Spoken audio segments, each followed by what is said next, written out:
로마서 7장. 저희는 지금 이제 계속 로마서 전체를 공부를 하고 있습니다. 오늘은 드디어 로마서 7장까지 왔습니다.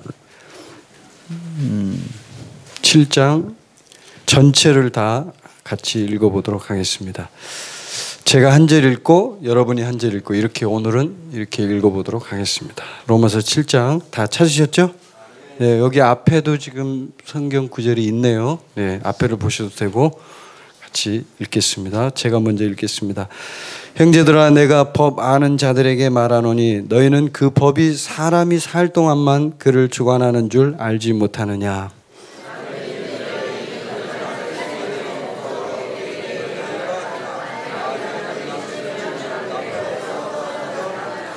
그러므로 만일 그 남편 생전에 다른 남자에게 가면 음녀라. 그러나 만일 남편이 죽으면 그 법에서 자유롭게 되나니 다른 남자에게 갈지라도 음녀가 되지 아니하느니라.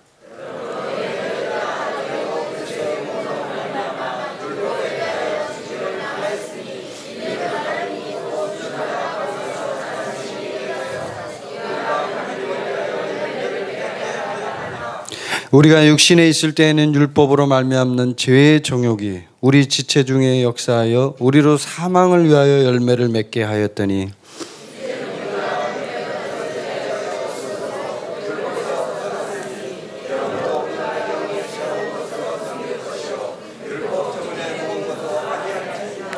그런즉 우리가 무슨 말을 하리요? 율법이 죄냐? 그럴 수 없느니라. 율법으로 말미암지 않고는 내가 죄를 알지 못하였으니 곧 율법이 탐내지 말라 하지 아니하였더라면 내가 탐심을 알지 못하였으리라.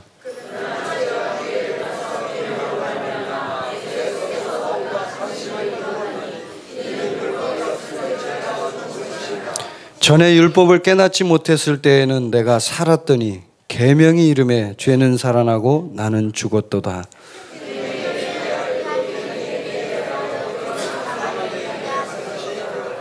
죄가 기회를 타서 계명으로 말미암아 나를 속이고 그것으로 나를 죽였는지라.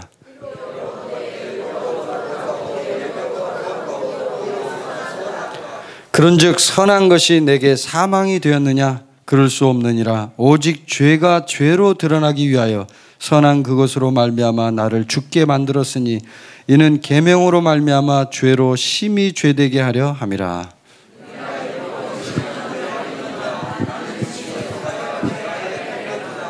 내가 행하는 것을 내가 알지 못하노니 곧 내가 원하는 것은 행하지 아니하고 도리어 미워하는 것을 행함이라.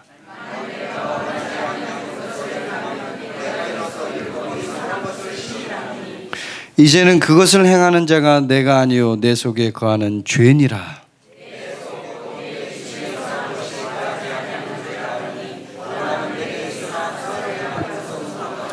내가 원하는 바 선은 행하지 아니하고 도리어 원하지 아니하는 바 악을 행하는도다.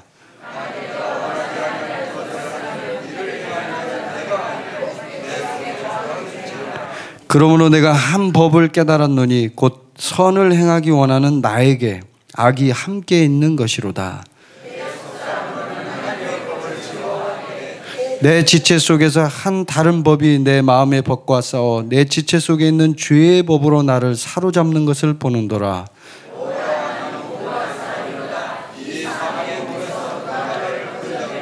자, 같이 읽겠습니다. 우리 주 예수 그리스도로 말미암아 하나님께 감사하리로다.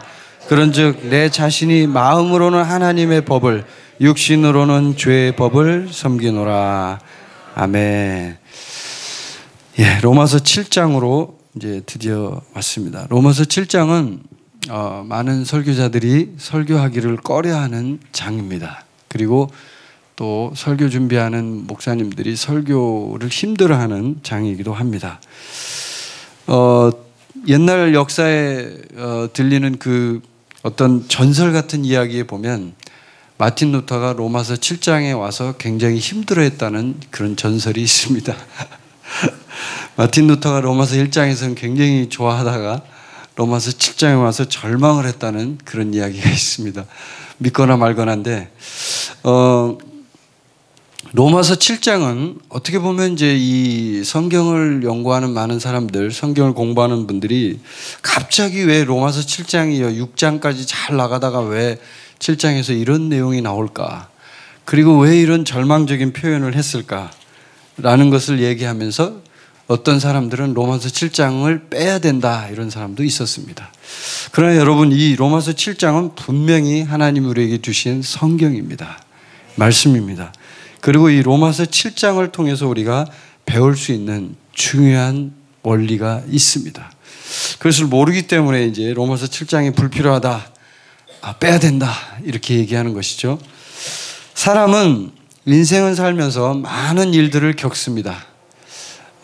그 인생사 많은 일들, 수많은 일들 중에 가장 인간에게 중요하고 소중한 한 가지 일이 있습니다. 그것은 뭐냐면 예수 그리스도를 만나는 것입니다. 아멘이십니까? 만남의 축복 중에 예수님을 만나는 것이 가장 놀라운 일입니다. 그런데 그것과 비교할 수 있을 정도로 우리 육체를 입고 있는 사람에게 있어서 중요한 중대사가 하나 있습니다. 그것은 바로 결혼입니다. 결혼.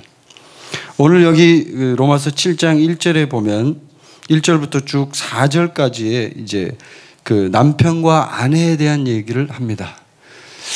남편과 아내의 얘기를 할 때는 사실 우리가 결혼한 분들은 이 부분에 대해서 할 말이 참 많습니다.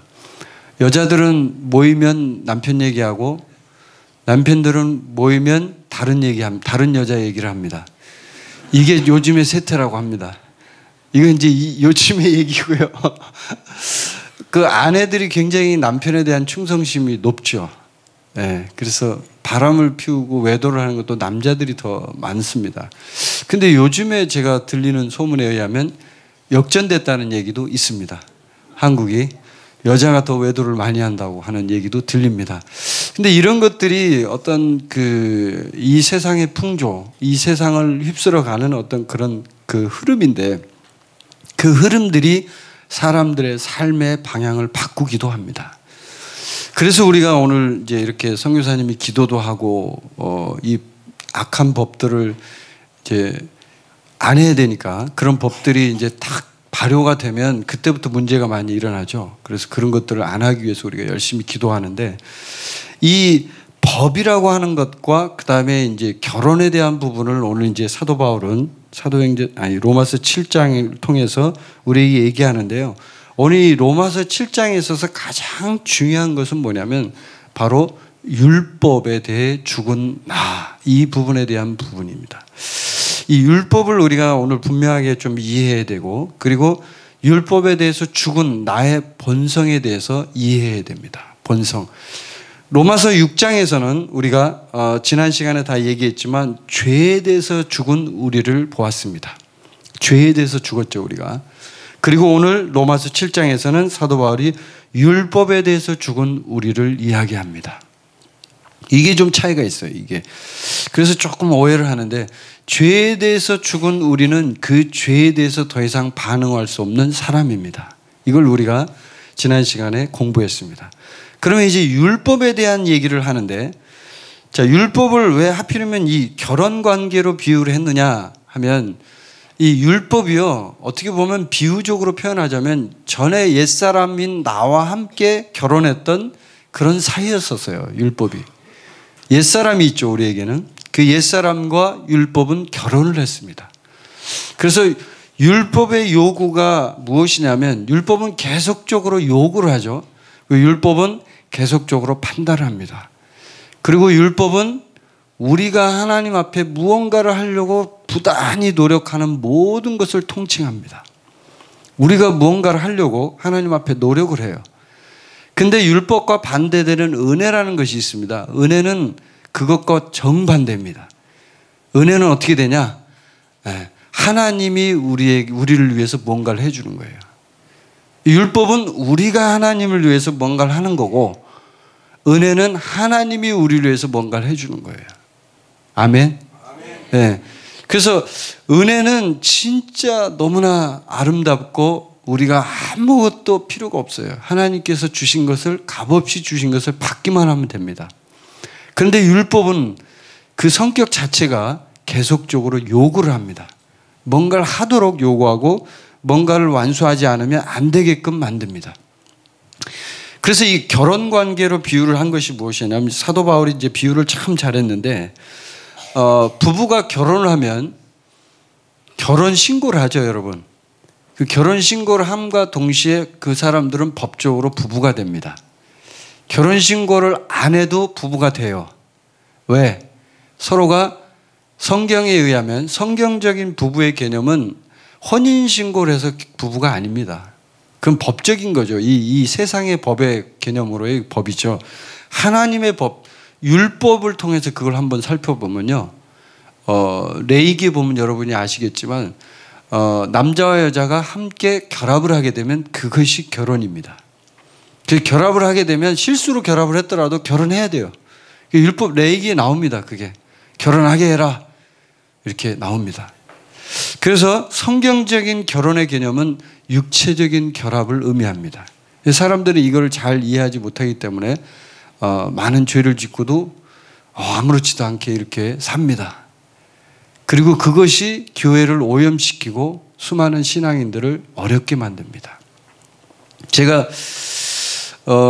꽤 오래전에 지금 선암목자교회 있죠. 그 성남에 수정에 있는 선암목자교회 거기에서 이제 꽤 오래전인데 복음학교를 한번 한 적이 있어요. 그래서 제가 우리 아내하고 같이 복음학교를 참석을 했습니다. 그때 선교사 나갔을 때 이제 저희가 초창기 무렵이었어요. 선교지에 나가서 얼마 안 됐을 때 하나님 인도하셔서 이제 복음학교를 참석을 해서 일주일 동안 강의를 듣는데 참 은혜를 많이 받았어요. 은혜를 받고 마지막 날 이렇게 죄를 고백하는 시간이 있더라고요. 복음학교 갔다 오신 분 있으세요? 가보신 분? 손 들어보세요. 한번. 복음학교 나 참석해 봤다. 안 해봤어요? 한 번도? 여기는 아무도 안 계시네요. 근데 그 복음학교의 마지막 시간에 보면 죄를 고백하는 시간이 있어요. 근데 이제 그때 저희 아내는 이제 다른 조에 있었고 저는 이제 우리가 속한 조가 있죠. 그 조에서 속해가지고 이제 거기서 죄 고백을 하는데 저는 그때 굉장히 충격을 받았어요. 저는 제가 인생을 살면서 저도 참 죄인이고 악하다고 생각을 하고 저도 물론 악합니다. 나쁜 짓을 많이 했어요. 근데 그때 제가 굉장히 충격을 받았던 건 선교사님들, 목사님들이 계셨는데 죄를 고백하는 내용을 들어보니까 가히 상상을 초월해요. 와, 이럴 수도 있구나, 인간이. 이게 완전히 이건 진짜 있을 수 없는 일이다. 제가 이제 그런 생각을 하면서 그 얘기를 쭉 듣는데 나중에 너무 불편해가지고 마음이 저도 물론 죄를 고백했지만 죄의 경중이 물론 있겠죠. 그렇지만 그걸 어떻게 따질 수는 없지만 제가 그때 이제 받았던 충격은 그거예요. 인간이라는 존재가 이렇게 악할 수도 있구나 하는 그런 거 있죠. 왜? 그걸 미처 깨닫지 못했던 부분들을 제가 그때 깨달았어요. 그리고 나서 인간은 참 악하구나. 이게 숨어있는 죄가 너무 악하고 우리가 도저히 이해할 수 없는 부분도 있구나. 제가 더 선하다 이런 뜻이 아니에요. 제 자신을 보게 됐고 또 그 다음에 제가 느끼지 못했던 새로운 면을 보게 됐어요. 이제 그게 저에게 굉장히 큰 충격이었어요.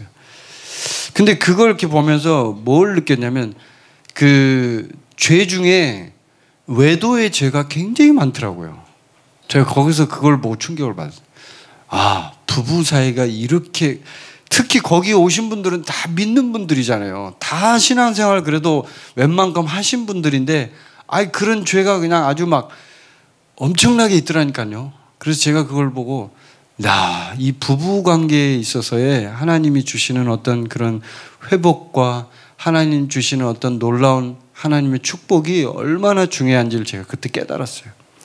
저희 부부가 회복을 했거든요. 저희 부부가 선교지 나가자마자 바로 하나님께서 우리를 회복시켰어요. 우리 부부를. 그래가지고 그 전까지는 우리가 이제 투명하지 못했던 부분이 있었던 거예요. 서로 간에 감춘 게 있었던 거예요. 근데 그걸 다 고백을 하고 서로 간에 이제 완전히 투명하게 하고 그 다음에 완전히 주님 앞에 다 다시 헌신하는 그런 시간을 한번 가졌어요. 선교지 들어가자마자 바로 이제 그런 일을 하나님이 하게 하셔가지고 그렇게 한번 했는데, 그러고 나니까 우리 아내가 얼마나 사랑스러운지, 그 뒤로는 제가 단 한 명의 여자도 눈을 준 적이 없어요. 제가 이 자리에서 제가 하나님 앞에 고백하건대 단 한 명의 여자, 저는 눈길도 여자에 관심이 없어요. 저는. 왜냐하면 일부러 고의적으로 그렇게 하는 거예요. 그것에 대해서 죄가 틈타도록 그 마귀가 그걸 공격을 하거든요. 그러니까 이제 그렇게 했었던 이유가 뭐냐면 부부관계 회복이에요. 회복. 그걸 주시는데, 그러니까 연애할 때보다 더 사랑스러운 거 있죠. 왜? 그건 아마 안 해보신 분은 잘 모를 거예요. 그 전까지는 굉장히 힘들었어요. 우리가 둘이 많이 싸웠고 굉장히 부부 사이에 어려움이 많았어요. 그래서 막 이렇게 이혼하냐 마냐 막 이런 얘기도 몇 차례 있었고 막 굉장히 힘들었어요. 선교지 나가기 전까지요. 근데 선교지 나가서 하나님 그런 회복을 주시고 부부관계가 딱 회복되고 나니까 이게 완전히 달라지고 우리 아내가 그렇게 이뻐 보이는 거예요. 얼굴이 이쁘다고 여자가 이쁜 게 아니에요, 여러분. 남자 형제님들 잘 된다. 얼굴은 그거는 한 30년 가면 다 끝나요. 이거 다 쭈글쭈글해지고 다 끝나. 그거는 아무것도 아니고 중요한 게 그 안에 있는 그 영혼에 들어있는 진짜 그 본질이 있잖아요. 그 알맹이. 그걸 알아야 되는데 그걸 모르고 겉모양만 보니까 사람들이 이상하게, 특히 젊은 애들은 많이 그러죠. 나이가 어린 애들은 이뻐야 돼, 뭐 몸매가 좋아야 돼, 막 그런 거 많은데 그게 다 쓸데가 없더라고요. 이제 회복을 하고 나서 보니까 안에 있는 장점들을 보게 되잖아요. 이게 참 우리 아내가 장점이구나, 이런 게 참 이쁘구나, 이런 걸 알게 되니까 사랑이 그 전에 있던 그 육신적인 사랑을 뛰어넘는 사랑이 나오는 거예요.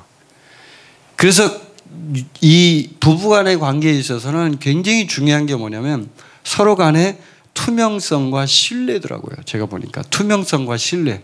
투명하지 않으면 절대 신뢰가 오지 않아요. 하나님이 회복을 주지 않아요. 서로 간에 아무것도 숨기는 게 없어야 돼. 나는 이거 죽을 때까지, 무덤까지 내가 이 비밀을 간직할 거야, 뭐 이렇게 하고 하면은 서로 간에 투명하지 않으니까, 영적인 것은 제가 계속 찬양 인도할 때도 그런 얘기를 많이 하죠. 그게 굉장히 중요한 얘기인데 잘 이해를 못 하시는 분들이 계셔요. 영적인 것은 영적인 분위기가 있어요. 근데 그 영적 분위기가 어디서 나오냐면 내 속에 있는 영에서 밖으로 흘러나와요. 근데 그게 그 안에 있는 것이 내가 생각할 때는 감춰져 있는 것 같지만, 나는 감춘다고 감추는 것 같지만 그것이 상대방에게 영적인 전이가 일어나요. 그래서 그것이 영향을 미쳐 알게 모르게 이상하게 느낌이 온단 말이에요. 그런 게. 그것이 영향을 미치기 때문에 우리가 부부 사이에 있어서는 투명해야 돼요.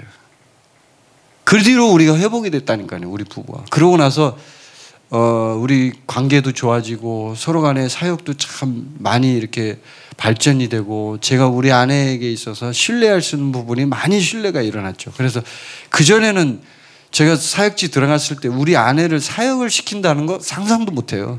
어디 감히 여자가 사역을 해. 이 말도 안 돼. 이게 이제 제가 침례교 출신인데 아예 우리 그 교단에서는 그런 것 자체가 없어요. 여자를 시킨다는 건 말도 안 되는 얘기고. 그래서 이제 그런 생각을 갖고 있다가 회복이 되고 난 뒤로 이제 아내에 대해서 다시 보니까 장점이 보이고, 이걸 써먹어야 되는데, 이렇게 좋은 게 있는데 이거 써먹어야 된다. 그래서 그때부터 이제 자매들을 훈련하는데 자꾸 맡기고, 자매들은 내가 할 수 없잖아요. 문제가 일어날 수 있으니까 자매들은 맡기고, 이렇게 하면서 사역을 진행하다 보니까 지금까지 온 거예요. 지금은 우리 아내가 사역을 더 잘하잖아요. 저보다. 하나님이 쓰시잖아요. 그런 것이 처음에 출발이 뭐냐면 부부관계의 회복으로부터 일어났다는 거예요. 제가 그걸 말씀드린 거예요. 근데 이 부부관계가 그렇게 중요한데 오늘 사도 바울이 7장 1절에서 한번 보세요. 자, 이게 여기 4절까지가 이제 부부관계에 대한 문제를 거론하면서 율법을 얘기합니다. 형제들아, 내가 법 아는 자들에게 말하노니, 이제 법을 얘기합니다. 이 법은 율법을 얘기하는 거고, 너희는 그 법이 사람이 살 동안만 그를 주관하는 줄 알지 못하느냐. 사람이 죽으면 법이 효력이 있습니까, 여러분? 전혀 효력이 없죠. 이 사람이 죽었는데 법으로 아무 얘기하면 뭐합니까? 최근에 노회찬 씨가 죽었죠.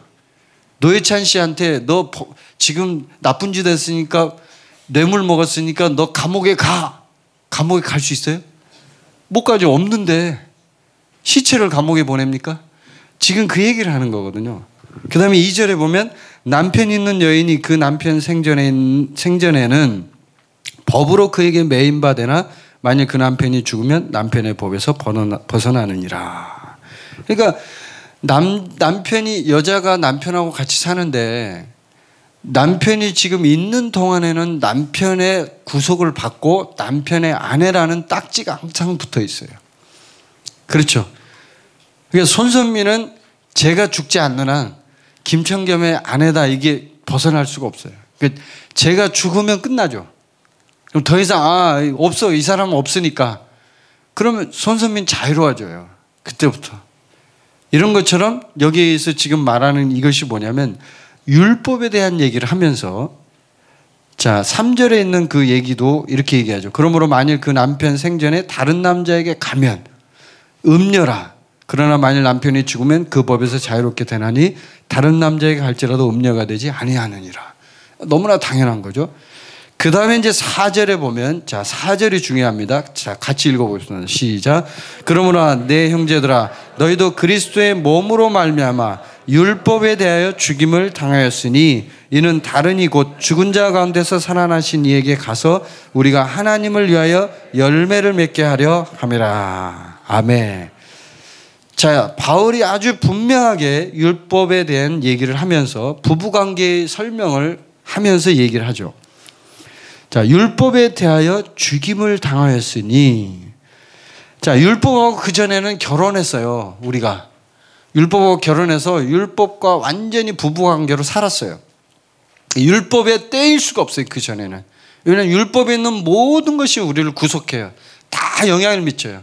그래서 뭐 하나라도 죄에 대한 부분들이 나타나면 율법의 구속을 받아서 우리가 죄인으로 정죄를 받아요. 너 죄인이야 이 나쁜 놈 하면서 정죄를 합니다. 그런데 여기서 율법에 대하여 죽임을 당하였으니 이게 갈라디아서 2장 19절에 나오죠. 율법에는 죽었다 이 말씀이 나옵니다. 죽었기 때문에 이제 율법에 대해서는 우리가 어떻게 돼요? 끝난 거예요. 법적인 효력이 상실이 된 거죠. 이제 완전히 이혼한 거하고 달라요. 차원이. 완전히 끝나버린 거예요. 죽었기 때문에. 율법이라는 놈은 죽지 않아요. 근데 우리가 죽었어요. 우리가. 우리 옛사람이 옛날에 율법하고 결혼을 했었기 때문에 죽어버리는 거예요. 이게 뭘 의미하냐면 우리의 본성과 연결되어 있어요.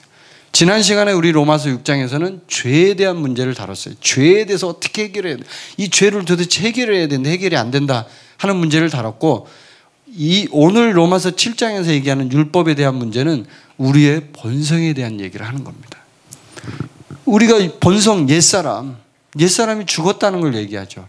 물론 6장에서도 옛사람에 대한 얘기를 합니다. 그러나 7장에서는 더 진전된 얘기를 합니다.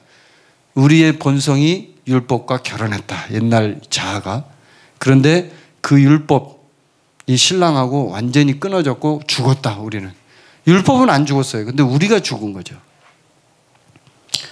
그래서 다르니 여기서 중요한 게 이거예요. 죽었어요. 죽은 다음에 다시 이제 태어났어요. 다시 태어나는데 어떻게 태어났어요, 여러분? 어떻게 태어났어요? 그냥 혼자 스스로 부활했어요? 여러분? 우리가 스스로 부활할 수 있는 능력이 있어요? 없죠. 다르니 곧 죽은 자 가운데서 살아나신 이에게 가서 그러니까 그리스도와 연합됨으로 인해서 우리가 죽었던 우리 옛사람이 다시 살아난 거예요. 죽었어요. 근데 죽은 것으로 끝난 게 아니라 다시 신랑을 다시 만났어요. 그전에는 율법이었는데 율법은 아직 살아 있습니다. 율법은 죽지 않습니다. 절대로. 근데 우리가 죽어버렸어요. 그러니까 율법이 전혀 효력이 없는 거죠. 왜냐하면 내가 죽었으니까. 옛날에 있던 그 아내는 끝났어요. 없어요. 그 아내는. 새로운 사람으로 여기 신랑하고 같이 결혼한 거예요. 새로운 사람과 태어나면서. 굉장히 놀라운 얘기죠. 그 얘기예요. 그래서 우리가 하나님을 위하여 열매를 맺게 하려 함이라 이렇게 얘기하죠. 그러니까 우리가 그리스도와 함께 결혼을 하게 되면 그 그리스도인 신랑을 통해서 우리가 열매를 맺는 것이지 우리가 스스로 열매를 맺는 게 아니에요.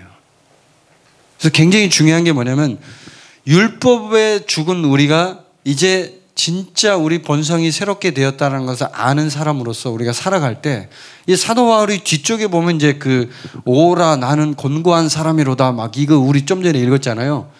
이 고백이 나오죠. 이것 때문에 이제 마틴 루터가 힘들어했어요. 아니 왜 우리가 죄에 대해서 죽었고 우리가 다 드렸고 제가 지난 시간에 설명했잖아요. 알았고 여겼고 다 드렸는데 다 끝난 거 아니냐. 그런데 왜 여기서 사도 바울이 이렇게 오라 나는 공고한 사람이로다 이렇게 고백을 하냐. 이게 도대체 잘못된 거 아니냐 이렇게 마틴 루터가 얘기했었거든요. 그리고 많은 신학자들이 얘기했었어요. 근데 이게 그런 의미로서의 얘기가 아니라 이 부분을 잘못 이해하는 이제 목사님들이 지금도 그런 분들이 계신데 어떻게 이해를 하냐면 로마서 7장에 있는 사도 바울의 얘기는 믿지 않는 사람을 위해서 쓴 거다. 이렇게 얘기하는 분들도 있습니다. 저도 그렇게 배운 적이 있습니다. 옛날에. 믿지 않는 사람에게 쓴 겁니까 이거? 로마서 7장? 제가 한번 물어보겠습니다. 여러분에게. 이 7장에 있는 문맥을 전체를 쫙 지금 읽어봤잖아요.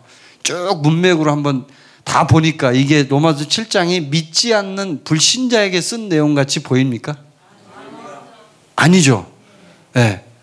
저도 그때 이걸 그 얘기를 들을 때 어떤 분에게 이제 그런 얘기를 들었는데 이게 아무리 봐도 이거는 불신자에게 쓴 내용 같지 않은데 불신자에게 쓴 내용이라는 거예요. 그래서 우리에게 해당이 안 된다. 그래서 사도 바울이 불신자는 당연히 오라 나는 공고한 사람이로다 얘기하겠죠.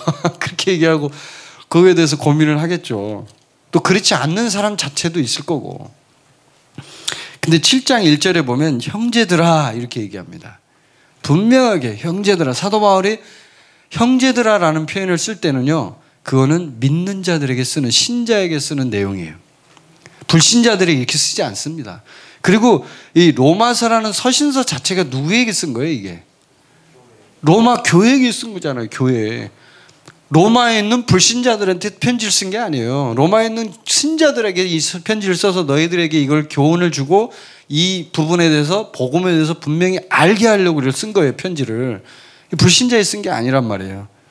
그래서 이제 이 부분을 그렇게 이제 오해하는 경우도 있는데 로마서 7장은 분명히 우리에게 주신 하나님의 말씀입니다. 자, 그러면 그 뒤에 한번 계속 봅시다. 빨리 좀 진행을 할게요. 자, 5절 한번 보세요. 5절. 자, 5절에 보면 우리가 육신에 있을 때는 율법으로 말미암는 죄의 정욕이 자, 죄의 정욕이 있습니다. 오늘 이 7장은 좀 자세하게 이 부분을 이렇게 터치하고 넘어가야 여러분이 이해를 좀 할 수 있어요. 죄의 정욕이 있어요. 우리 지체 중에서 역사하여 우리로 사망을 위하여 열매를 맺게 하였더니 이 말은 여러분이 이해가 잘 가실 겁니다. 우리 육신 안에는 죄를 일으키게 하는 성분이 들어있습니다. 맞습니까? 죄를 일으키게 하는 정욕이라는 것은 어떤 desire, 욕구라는 뜻이에요. 욕구. 욕구가 우리 속에 들어있어요. 그래서 이 정욕이 우리 지체, 우리 몸이잖아요. 역사에서 열매를 맺게 만들어요. 우리 육체에 계속 죄를 짓도록 충동질을 한다 이런 얘기예요. 근데 6절에 보면 사도 바울이 뭐라고 하냐면 이제는 우리가 얽매였던 것에 대하여 죽었으므로 그죠? 죄의 정욕이 있던 그 사람은 어디로 갔어요 지금? 죽어버린 거죠. 없어져 버린 거죠. 죽었으므로 율법에서 벗어났으니 그러니까 율법도 이혼을 그러니까 이 율법하고도 완전히 끝장이 났고 죽었으니까 벗어났으니 이러므로 우리가 영의 새로운 것으로 섬길 것이요 율법 조문에 묵은 것으로 아니할지니라. 아멘. 영의 새로운 것 거기다 밑줄 쳐놓으세요. 영의 새로운 것 굉장히 중요한 말입니다. 사도 바울이 여기서 단서를 줬어요. 단서를. 율법에서 벗어났어요. 우리가 영의 새로운 것으로 섬겨요. 영의 새로운 것이 뭘까요? 이게 여러분 뭘까요? 이게 로마서 2장 한번 보세요. 앞에 2장 29절 앞에니까 금방 찾겠죠. 29절 2장 29절 전에 공부했던 겁니다. 이게 자 읽어보겠습니다. 시작. 오직 이면적 유대인이 유대인이며 할례는 마음에 할지니 영에 있고 율법 조문에 있지 아니한 것이라. 그 칭찬이 사람에게서가 아니요 다만 하나님에게서니라. 자, 여기 영이 나오죠. 이 영은 뭡니까? 성령입니다. 성령. 로마서에 나오는 영이라는 단어는 스피릿이라고 이제 영어로 되어 있는데 이것을 실제적으로 번역을 해보면 그 성령과 영이 구분이 되어 있지 않습니다. 전혀 구분되어 있지. 어떤 데는 스피릿이라는 대문자 S를 써서 이제 표현하기도 하는데 성령과 영이 구분되어 있지 않습니다. 성경을 공부해 보신 분들은 압니다. 아, 이게 구분되어 있지 않구나. 그럼 뭘 얘기합니까 이게? 같다는 얘기죠. 성령과 우리의 영이 연합되어 있다는 얘기입니다. 이게. 그걸 얘기합니다. 그래서 영의 새로운 것이라고 하는 것은 우리에게 주신 성령을 의미합니다. 새로운 것, 영의 새로운 것. 왜냐하면 사도 바울이 여기서 표현을 할 때 성령은 굉장히 쇼킹하고 새로운 것이었어요. 성령이 아니면 우리가 해결될 수가 없다는 거예요. 쉽게 말하면. 어떤 것도 우리 율법에 대한 문제, 모든 문제 해결이 되지 않는다는 거예요. 그래서 로마서 8장에 보면은 생명의 성령의 법이라는 게 나오죠. 이제 다음 시간에 배울 거지만 성령이 굉장히 중요합니다. 영의 새로운 것. 자, 그 다음에 이제 7절을 보면 그런즉 우리가 무슨 말을 하려? 율법이 죄냐? 그럴 수 없느니라. 율법은 죄가 아닙니다. 어떤 사람은 율법을 막 나쁜 거다. 율법이 그 율법 때문에 우리가 아주 그냥 인생 망쳤어 이렇게 얘기하는데 아닙니다. 율법은 선한 것입니다. 아멘. 율법은 하나님이 주신 거지 우리가 준 게 아니에요. 우리가 만든 게 아니에요. 율법이 죄가 아니에요. 율법으로 말미암지 않고는 내가 죄를 알지 못하였으니 곧 율법이 탐내지 말라 하지 아니하였더라면 내가 탐심을 알지 못하였으리라. 율법이 아니면 우리는 죄를 죄로 여길 수가 없어요. 그래서 성경에 보면 율법은 우리를 하나님께로 인도하는 초등교사라고 얘기합니다. 그렇죠? 초등교사. 이 율법을 통해서 우리가 죄를 깨닫고 우리가 절망하는 거예요. 완전히. 율법이 있어야 우리 자신이 절망하는 단계까지 가요. 수영을 할 때 여러분, 제가 이번에 경포대 가서 수영을 한번 처음 진짜 오랜만에 해봤는데 수영을 할 때 물에 빠지면 사고가 나잖아요. 그러면은 그 물에 빠진 사람이 막 허우적댈 때 가서 구해주면 어떻게 되죠? 예? 알죠 여러분? 같이 죽어요 둘이. 이놈이 그냥 막 붙잡고 그냥 머리끄댕이를 잡고 완전히 그냥 발버둥을 쳐가지고 난리가 나요. 그래서 보통 수영 베테랑들은 구조 전문가들은 어떻게 하는 줄 아세요? 그냥 막 놔둬버리든지 아니면 때려요. 그래가지고 기절을 시켜요. 아니면 가만히 놔둬요. 옆에 가만히 있어요. 여기서 막 호적대고 막 이렇게 하고 있는데 가만히 있는 거예요. 호적대라고 그냥. 그럼 나중에 힘이 쪽 빠지죠. 그럼 물로 쭉 들어가요. 가라앉아요. 그러면 이 구조대원이 딱 가서 채워가지고 착 끌고 나와버리는 거예요. 전혀 반항을 못하죠. 힘이 없으니까. 왜냐하면 막 발버둥을 치다가 막 한 대까지 다 해봤거든. 안 되니까 죽는 거예요 이제. 그게 우리가 율법에 대해서 할 수 있는 최고의 방법이에요. 우리 율법에 있어서 우리는 우리 육신이 우리가 해보려고 노력을 무지하게 하거든요. 발버둥을 쳐야 막 지켜보려고 막 죄를 안 지려고 하면 할수록 죄를 짓는다는 거 여러분 아십니까? 죄는요 안 지려고 하면 할수록 더 짓게 돼 있어요. 바람 피는 남편 보고 바람 피지 말라고 해보세요. 절대 안 됩니다. 아무리 해보세요. 되나? 아니 이놈이 눈이 완전히 맛이 갔는데 저쪽으로 가 있는데 이게 됩니까 이게? 아니 다른 여자가 보이는데 해결을 하려면 내 여자가 좋아 보여야지 될 거 아닙니까? 이걸 먼저 해결을 해야 되는데 이건 해결 안 하고 자기 부부간의 문제를 해결 안 하고 이것만 정죄를 하고 막 이 나쁜 놈, 이 죽일 놈 이렇게 한다고 해결이 됩니까 이게? 그게 우리 육신에 있는 모습이에요. 육신은 계속적으로 요구를 하고 계속적으로 노력을 합니다. 계속적으로 발버둥을 칩니다. 허우적댑니다. 물속에서 막 안 죽으려고 발버둥을 쳐요. 그러다가 결국에는 오라 나는 공고한 사람이로다. 이 사망의 몸에서 누가 나를 건져내랴. 사망의 몸 단계까지 가야 돼. 죽을 단계까지 가면 이제 허우적대다가 끝나죠. 그러면 그때 딱 와서 구해주는 거예요. 그게 사실은 핵심이에요.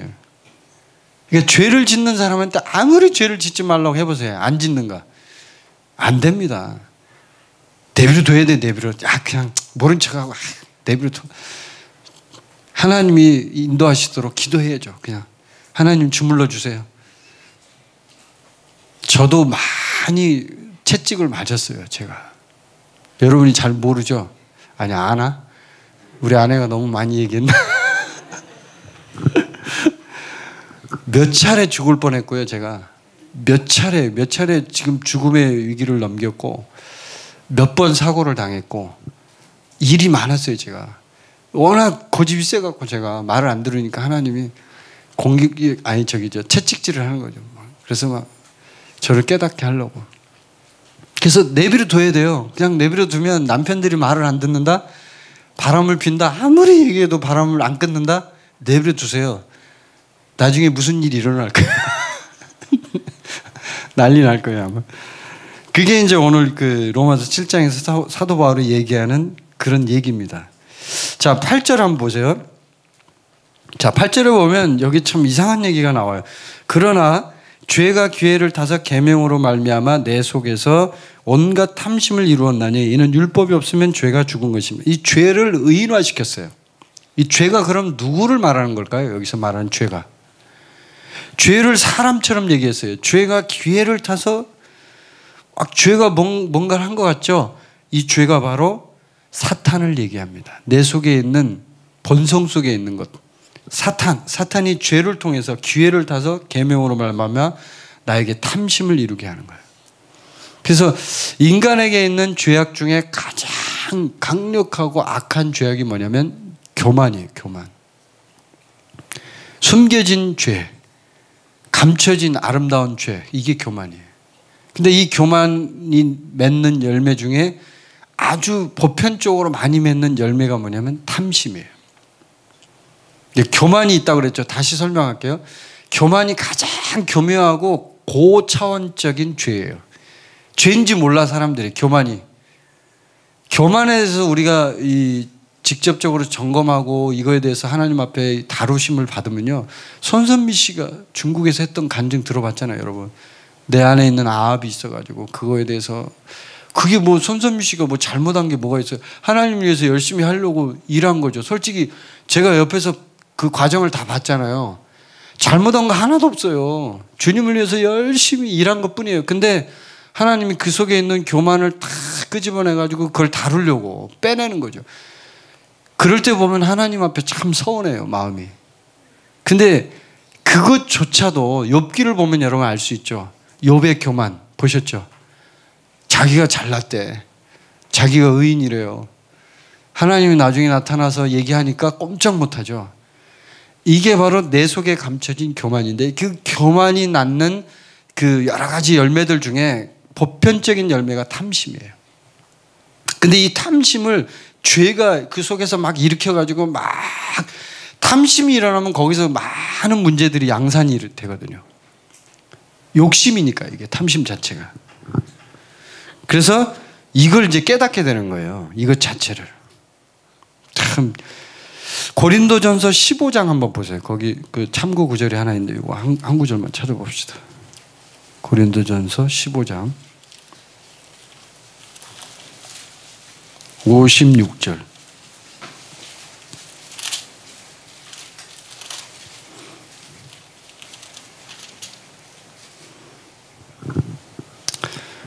자, 같이 읽어보겠습니다. 시작. 사망이 쏘는 것은 죄요, 죄의 권능은 율법이라. 사도 바울이 막 말을 어렵게 해놔가지고 이해가 잘 안 가죠. 사망이 쏘는 것은 죄요, 죄의 권능은 율법이라.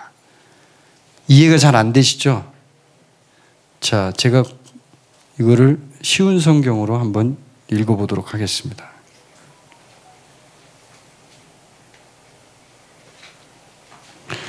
자, 죽음이 찌르는 것은 죄이며 죄의 힘은 율법입니다. 쉬운 성경에 이렇게 돼 있어요. 그러니까 사망, 죽음이죠. 죽음이 찌르는 것은 죄다. 그러니까 죽음이 계속적으로 죄하고 결합돼서 죄를 계속적으로 충동질을 하는 거예요. 이 무슨 말인지 이해되세요? 그러니까 죄와 죽음은 같이 연결되어 있다는 얘기예요. 그래서 관계 자체가 연합되어 있는 거예요. 연합. 그래서 죄와 죽음이 연합돼서 죄가 계속적으로 죽음이 죄를 계속 찌르는 거죠. 막 찌르면 뒤에 보면 죄의 힘은 율법이다. 결국은 율법이 죄를 더 강력하게 만든다 이 말이에요. 이걸 해석을 해보면 죄의 힘이 율법이니까 율법이 죄에게 힘을 주는 거예요. 능력을 주는 거예요. 그러니까 그거 다른 말로 하면 뭐냐면 율법이 죄를 짓도록 만드는 동력이 된다 이런 얘기예요. 아, 이상한 얘기죠. 사도 바울이 이상한 신학을 얘기한 건가요? 아니죠. 율법이 여기서 지금 그런 얘기예요. 지금 8절에 얘기하는 게 죄가 기회를 타서 이 말이 자체가 그러니까 죄가 계속적으로 이 힘을 받고 동력을 받는 것은 결국은 뭐냐면 율법을 통해서 동력을 받는 거예요. 힘을 받는 거예요. 율법이 힘을 주는 거지 계속. 근데 이상한 일이죠. 여러분 이상하죠. 율법은 죄를 짓지 말라 그래요. 율법은 계속 얘기합니다. 너 죄 지면 죽어. 너 죄 지면 안 돼. 이 나쁜 놈. 죄 짓지 마. 계속 얘기합니다. 근데 이상하게 사도 바울은 여기서 얘기하기를 율법이 죄를 짓도록 힘을 준다는 거예요. 거꾸로. 이해가 되세요, 여러분? 좀 어려운 얘기인데 지금 그 얘기를 하는 거예요. 그래서 율법과 죄는 연결되어 있어요.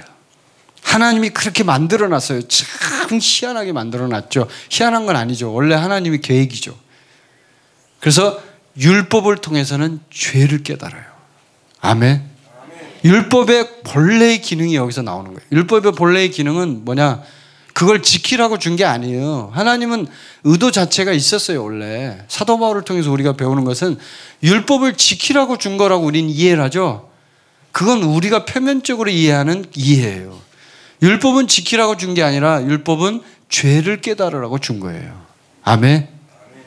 자, 우리 옆에 분에게 고백합시다. 율법은 죄를 깨닫기 위함입니다. 이 중요한 얘기니까. 네. 중요한 얘기가 고백을 시키는 거예요. 여러분에게. 잊지 말으라고. 율법은 지키라고 준 게 아니에요. 율법은 죄를 깨달으라고 준 거예요. 여러분 율법을 이 세상에서 다 완벽하게 지킬 수 있는 사람이 있어요? 단 한 명도 없어요. 단 한 명도. 사도 바울도 못 지켰어요. 그래서 본인이 고백했어요. 나는 공고한 사람이라. 사망의 몸에서 누가 나를 건져내. 율법을 지키려고 하다 보니까 여기까지 단계까지 간 거거든요. 자, 그래서 이제 그 다음에 이제 이 부분이 여러분 이해가 됐으면 뒷부분은 쉽습니다. 자, 9절에 보세요. 전에 율법을 깨닫지 못했을 때는 내가 살았더니 계명의 이름에 죄는 살아나고 나는 죽었도다.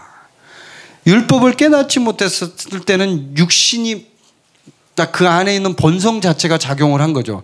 근데 율법이 이제 그 율법을 깨닫고 나면은 죄가 다시 살아나요. 그 안에는 양심의 작용을 했지만 옛날에 있을 그 천연적인 그 속에 있는 그 뭐라 그러죠? 그 본래 있던 그 자아, 옛사람은 율법을 몰랐을 때는 양심으로 작용을 해요. 로마서 1장에 보면 나와요. 여러분이 다 아시죠? 근데 율법이 오니까 오히려 죄가 살아나고 내가 완전히 죽음에 넘겨지는 거예요, 이게. 그래서 10절에 생명에 이르게 할 그 계명이 내게 대하여 도리어 사망에 이르게 하는 것이 되었도다. 죄가 기회를 타서 계명으로 말미암아 나를 속이고 그것으로 나를 죽였는지라. 죄가 굉장히 교묘해요. 이 계명과 함께 이 율법과 함께 연결되어 있는 이 죄가 사람을 계속적으로 죄로 가도록 동력을 제공하고 제가 얘기했죠. 조금 전에 힘을 준단 말이에요. 고린도전서 참고 구절을 통해서 알았죠, 여러분. 힘을 주니까 이 죄가 계속 힘을 받으니까 계속 죄를 짓게 되는 거예요. 그 전에는 힘이 없어갖고 죄를 지을 수 있는 힘이 없어요. 왜 없는 줄 아세요? 양심이 작용을 하니까. 적어도 양심이 가책은 느낀단 말이에요. 그래서 아유 이거 좀 안 되는 거 아니야? 근데 율법이 오면 율법은 딱딱 뚝 떨어져요. 그래서 이런 부분은 죄고 요건 요거고 요건 요거다 딱딱 정해져 있으니까 요 테두리 안에서 벗어나지 않으면 안 돼 하는 그런 부분으로 가기 때문에 율법을 어기는 자체로 그냥 그 자체로 죄가 작용을 해버리는 거예요. 나는 못 지켜. 에이 그냥 배려버려. 그냥 될 대로 돼. 그런 거 알죠, 여러분? 될 대로 되라. 어떤 규칙을 줬을 때 그 규칙을 지키지 못하면요 인간은 끝에 가서는 될 대로 되라가 돼요. 두 가지 양상이죠. 자포자기가 나오고 자포자기는 곧 죄를 무진장 양산하는 죄덩어리로 만들어버려요. 이게 인간에게 있는 그런 아주 속성이에요. 그래서 교회 생활을 열심히 하다가 세상으로 나간 사람들 보시면 여러분 주변에서 보셨죠? 그러면 유독 죄를 더 많이 짓죠. 진짜 그래요. 더 많이 져요. 그전보다 훨씬 더 많이 죄를 짓고 훨씬 더 악해져요, 사람이. 그리고 더 강력한 죄를 짓고 믿는 사람 핍박을 더 강하게 해요. 왜요? 아니까. 나 다 해봤다 이거야. 나 교회 다녀봤고 나 그거 다 해봤으니까 나 괴롭히지 말라 이거야. 나는 그거 너보다 더 많이 해봤어. 이러면서 막 핍박을 하는데 당해낼 수가 없어요. 그래서 안티들 중에서 교회 다니는 안티들이 제일 무서워요. 네? 써놓은 거 보면 다 알아. 뭐 성경 진짜 박사야 박사. 쫙 써놓으면서 이게 개독교 하면서 막 이렇게 하잖아요. 그거 보면 진짜 기가 막혀요. 그게 뭐냐면 바로 이것 때문에 그런 거예요. 율법의 작용이 죄를 힘을 더 주는 거죠. 계속적으로 힘을 줘가지고 본인이 그냥 아예 죄를 짓게 만들어버리는 거예요. 그래서 이제 바울이 이러보건대 율법은 거룩하고 계명도 거룩하고 의로우며 선하도다 이렇게 얘기하죠. 예. 그런즉 선한 것이 내게 사망이 되었느냐? 그럴 수 없느니라. 오직 죄가 죄로 드러나기 위하여 선한 것으로 말미암아 나를 죽게 만들었으니 이는 계명으로 말미암아 뭐라고요? 죄로 심히 죄되게 하려 함이라. 사도 바울이 결정적으로 얘기를 하죠. 심히 죄로 심히 죄되게 한다 이거. 그 전까지는 죄가 어떤 것인지를 잘 몰랐어요. 죄에 대한 어떤 개념이 없었어요. 근데 죄에 대해서 완벽하게 이제 아는 거예요. 이제 계명에 대해서 율법을 통해서 배우다 보니까 죄라는 게 이렇게 무서운 놈이구나 하는 것을 알게 되는 거죠. 자, 14절에 우리가 율법은 신령한 줄 알거니와 나는 육신에 속하여 죄 아래 팔렸도다. 자, 15절 한번 읽어봅시다. 15절 시작. 내가 행하는 것을 내가 알지 못하노니 곧 내가 원하는 것은 행하지 아니하고 도리어 미워하는 것을 행함이라. 자, 이제 사도 바울이 자기의 고백을 하기 시작합니다. 15절부터 자기의 고백을 해요. 내가 행하는 것을 내가 알지 못해요. 이게 도대체 이해가 안 가는 거죠. 내가 원하는 것은 행하지 아니하고 도리어 미워하는 것을 행함이라. 내가 원하는 건 뭐예요, 여러분? 선행. 여기 뒤에 나오죠. 근데 내가 원하는 그것을 안 해요. 왜 안 할까요? 뒤에 있어요.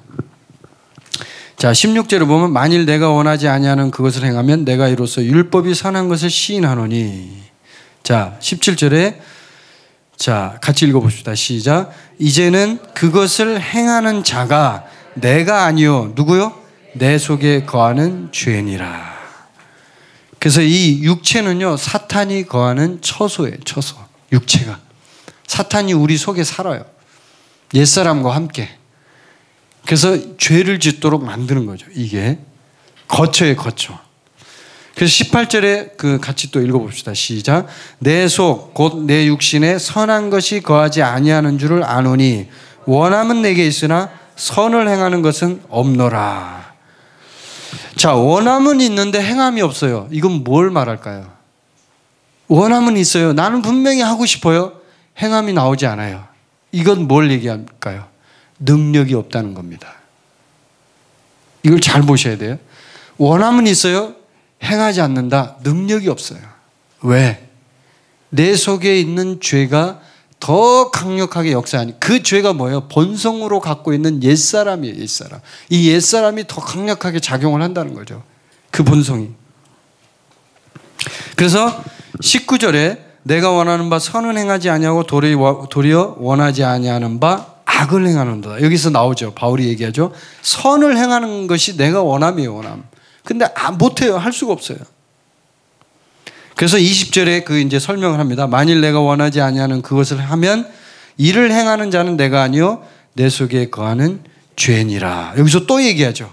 또 반복해서. 중요한 얘기예요. 이게. 내 속에 거하는 죄가 계속적으로 내가 원하지 않는 그것을 하도록 힘을 주는 거예요. 그 힘의 원천이 어디서 나와요? 율법. 아시겠죠?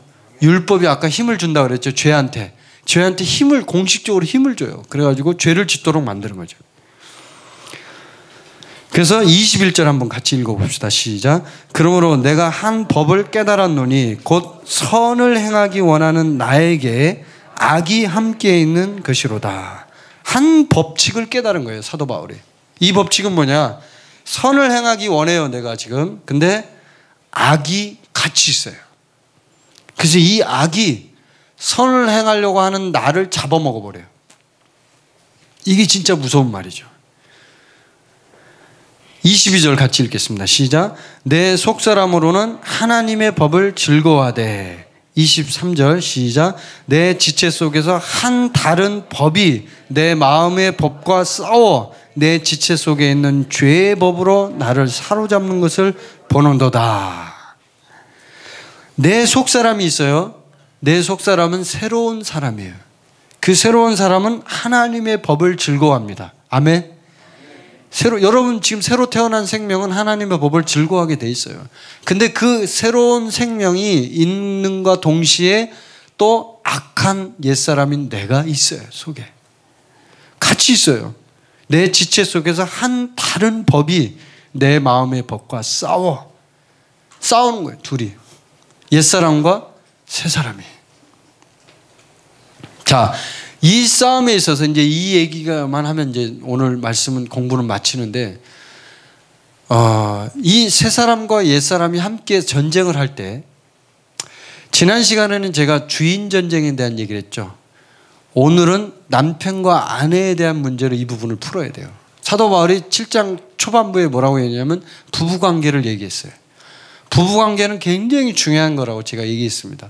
부부관계는 인생사에 있어서 하나님을 만나는 것 다음으로 중요한 일이에요. 여러분이 좋은 사람을 만나면 그 좋은 사람을 통해서 많은 영향을 받습니다.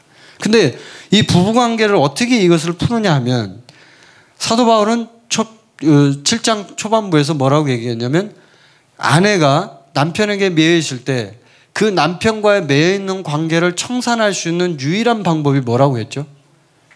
죽는 거예요. 죽으면 끝나요. 법의 효력이 없어지니까.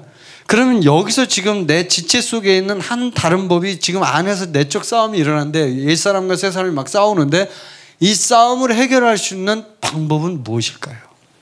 여러분. 예? 그렇죠. 할렐루야. 옛사람이 죽는 것밖에 없습니다. 그 방법 외에는 방법이 없어. 죽으면 끝나는 거죠. 싸우는데 싸움이 일어난다는 얘기는 옛사람이 살아났기 때문에 싸우는 거죠. 옛사람이 죽었다면 싸울 수가 없어요. 싸움 자체가 성립이 안 됩니다. 그래서 로마서 7장에서 말하는 율법에 대해서 죽은 우리 본성에 대한 문제를 다룰 때는 가장 중요한 게 남편과 아내의 법을 통해서 해결해야 돼요. 이 문제를 통해서. 그래서 죽어야 되는 거예요. 죽어야 이게 해결이 끝나는 거예요. 그래서 24절 읽어봅시다. 시작. 오라 나는 곤고한 사람이로다. 이 사망의 몸에서 누가 나를 건져내랴. 아멘. 여기에 이제 사망의 몸에다 밑줄 쳐놓으세요.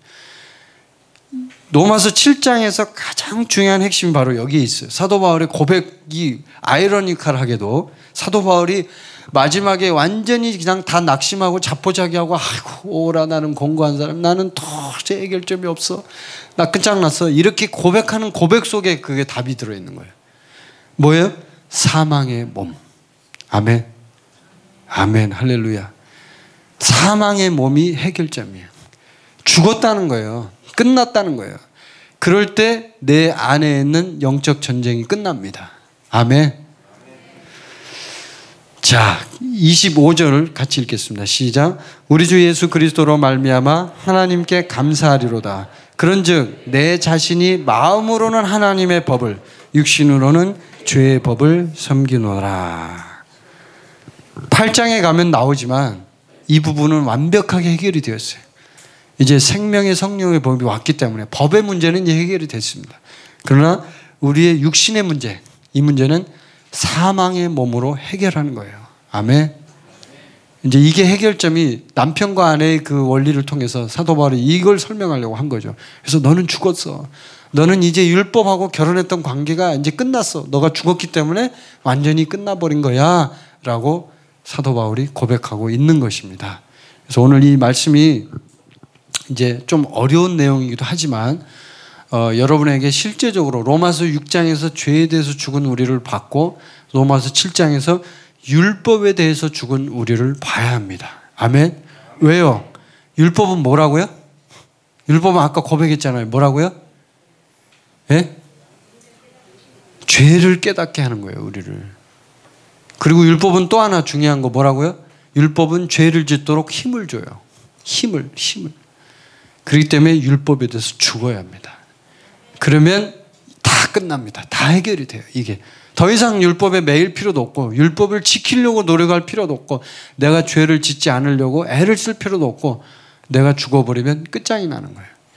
그런데 이 부분이 이 율법에 대해서 죽는 부분이 굉장히 쉬운데 사실은 죄에 대해서 죽는 것보다 더 쉬워요, 이게.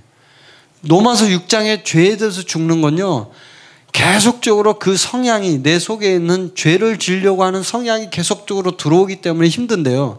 율법에 대해서 죽는 것은 쉽습니다. 법의 문제이기 때문에 내가 율법에 죽었다라는 것을 인식하고 선포하고 그대로 믿어버리면 끝나요, 그걸로. 그런데 의외로 이 부분을 어려워한단 말이에요, 사람들이. 그래서 자꾸 돌아가요. 아, 지켜야 되는데. 아, 이거 지켜야 되는데. 우리가 율법 지켜야 되는 거 아니야? 이러면서 막 갈등을 합니다. 근데 신약 성경 어디에도 율법을 지키라고 예수님도 말한 적이 없고 바울도 말한 적이 없고 율법에 대해서 죽었다고 얘기했으면 얘기했지 율법을 완성했다고 얘기했지 율법을 지키라고 한 데는 없단 말이에요. 여러분이 이걸 분명하게 인식하시고 오히려 율법은 나에게 죄를 짓도록 힘을 준다. 이걸 기억하시면 오늘 공부를 통해서 여러분은 많은 것을 배우신 것입니다.